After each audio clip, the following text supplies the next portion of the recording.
Hi, I'm Brian. Welcome to 𝐶𝐞𝐥𝐟 Technologies. After we understand what is consolidated invoice, there's one very special thing about invoice is called self-bill invoice.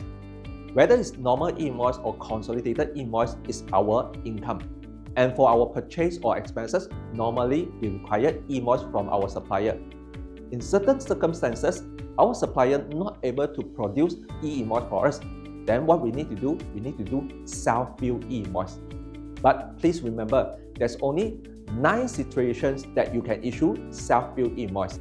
The idea of self-bill invoice is because your supplier not able to give you invoice, you need to act on behalf of your supplier to issue an e-invoice to yourself. That means you bill to yourself, so it's called self-bill invoice. So the 9 categories that enable you to issue self-bill invoice will be: first, commission payment to agent, dealers, and distributor.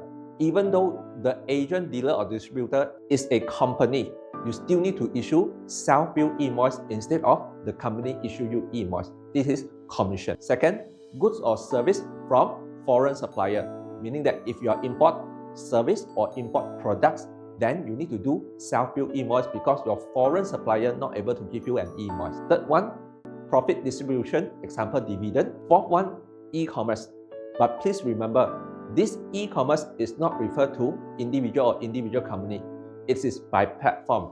Example, Lazada and Shopee, they need to issue self-bill invoice, meaning that if someone purchase from Lazada or Shopee, Lazada and Shopee require to issue e-invoice to this customer if the customer required e-invoice. And as a seller or merchant, you do not issue invoice to the platform, but the platform need to issue self-bill invoice, and you just use their self-bill invoice to record as a sales in your company.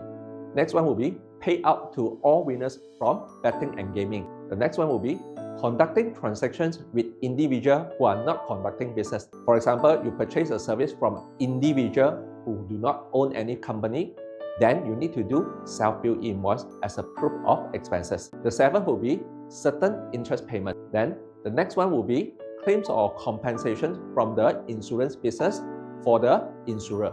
And the next one will be payment regarding to shares, capitals, and so on. So for normal business, normally you will involve in self-bill invoice is like importations of service or goods, conduct business with individuals who are not conducting a business, and also commission. So that's all for today. Please like, share, and also subscribe to my channel. See you in the next video. Thank you.